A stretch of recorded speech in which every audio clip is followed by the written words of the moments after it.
My previous post, and with our customers, we're talking a lot about CAC, the customer acquisition cost, CAC. And we received a couple of follow-up questions where I'd like to expand on. And the question was, how do you actually calculate your customer acquisition cost if you're acquiring customers per inbound through LinkedIn, or even, you don't even do any marketing, but they just approach you? And that's an important question. All of our customers kind of have this. Many of our customers get a large percentage out of recommendations, so people just approaching them. So how do you then calculate CAC if there's no real, it seems there's no real effort involved, right?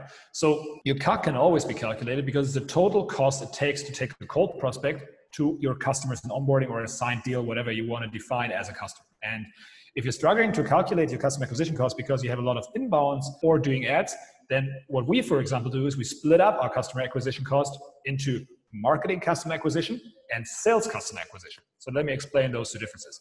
So marketing customer acquisition would be the cost of each demo with an interested person generated through either outbound prospecting, discovery calls, you have advertising spend, or even people just approaching you, right? The time and resources you put into, for example, your content per month. Right? So if people are approaching you based on references and you don't really have a cost there, that's completely fine. Just assume this one for now as zero and then go to the second part, which is the sales customer acquisition cost, because there's always costs involved into converting a customer. There's no such thing as I don't have any customer acquisition costs. So sales customer acquisition cost can be defined as the cost for each signed customer after they're interested. So moving somebody, for example, in B2B from a demo where they're interested to a signed contract, right? So this is normally consisting of the salary of that person you pay for closing those deals and their commission.